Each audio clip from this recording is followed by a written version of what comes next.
Hello and welcome to another fun-filled edition of Adam's Music Box. Well, today if you open up a website about the news and you hear the words rare earth, first it would be weird if you hear something when reading it, but more importantly, what you're reading would probably be about some of the elements that are used to make an electric car. But in the late 60s and early 70s, when someone said rare earth, they meant one of the most unique bands of the era, and they were unique on several levels.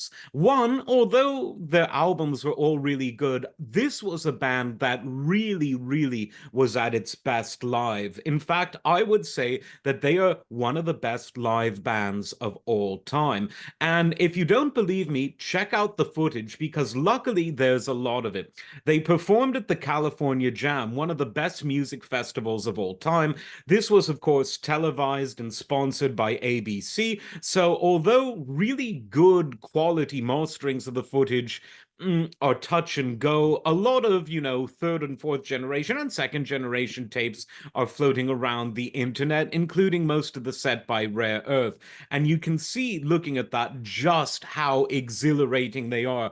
They're one of those bands that are so good live. It doesn't matter what genre of music you like. It doesn't matter if you were there to see one of the headliners. Of course, the co-headliners of that festival were Emerson, Lake and Palmer and Deep Purple, two of my favorite bands. But opening the show, Rare Earth really, at least for that set, and probably for a few more after, really stole the show because they had just a non-stop energy when they were playing live, and they were really good.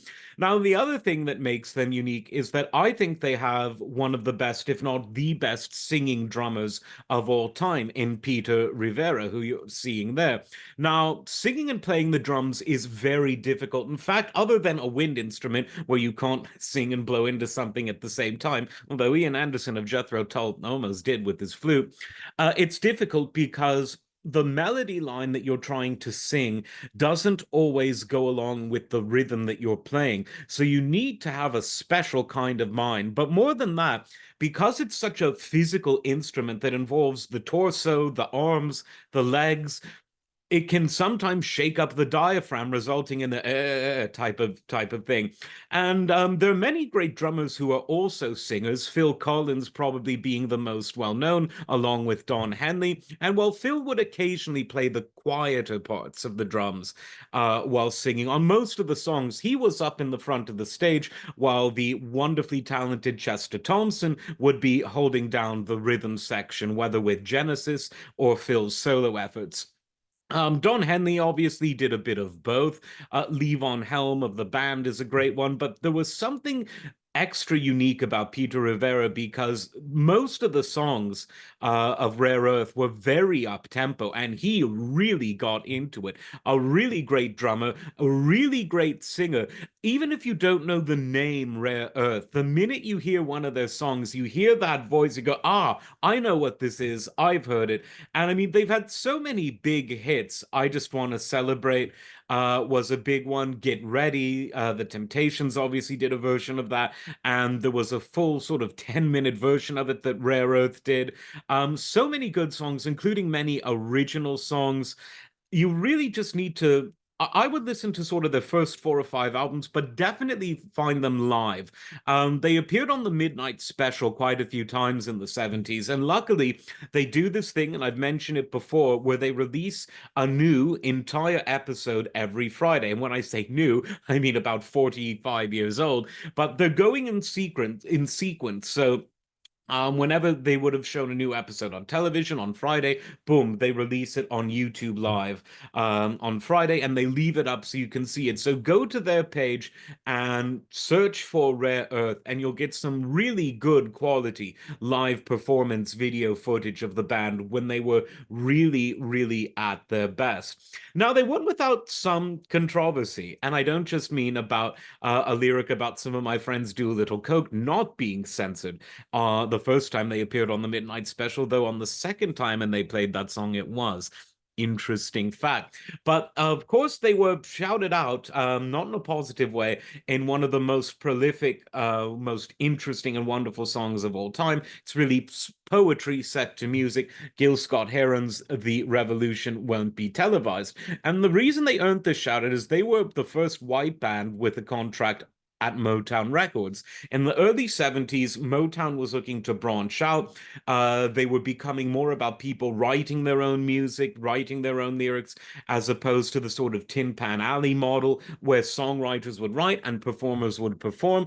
And one of the changes that the label made was signing a band like Rare Earth, a white sort of rock soul fusion band from Detroit, from the city of Motown, as it were. And the line that he says, that Gil Scott Heron says, I've got it here, is there will be no highlights on the 11 o'clock news and no pictures of hairy armed women liberationists. That's when that was all beginning there. And Jackie Onassis blowing her nose. You can see what that means. The theme song will not be written by Jim Webb or Francis Scott Keys. Now, Jim Webb is obviously a reference to Jimmy Webb, a man who I've done a lot of videos on, one of the best songwriters of all time, but someone who, because of his popularity, Gil Scott Heron associated with the establishment. And he goes on, nor sung by Glenn Campbell, huge star of the time, Tom Jones, Johnny Cash, Engelbert Humperdinck, or the Rare Earth. Funny to group them together, but obviously, if you get the context of The Revolution Will Not Be Televised, you'll know exactly why. And in some ways, maybe for audiences that hadn't seen them live, that might have hurt their credibility, because what he was saying is that they were sort of posers. And there's always a fine line between, are you appropriating a culture, or are you being inspired by it so much that you want to do something with it yourself? And sociologists and people who want clickbait and the rest of it will always have opinions on this subject that are meant to push or pull in one direction or another. I use a more subtle test, which is really not a test at all. It's really more of a feeling. Is what is happening, is this art that some would call cultural appropriation, is it something that is artistically valid in the sense that it is good? Is it something that's done for the right reasons because it's artists making art, wearing their inspiration on their sleeves? Or is it people that are just trying to make a quick buck without really putting much effort into it? And I definitely, in Rare Earth's case, this was the former. They were the real deal. They were super talented. They meant every note they played, and they played it really well. So check out Rare Earth. All the band was so good, but you have to admit, especially when you see them live, Peter Rivera, the great singing drummer, really always steals the show. Check them out. Like, subscribe. We will see you next time. Take care.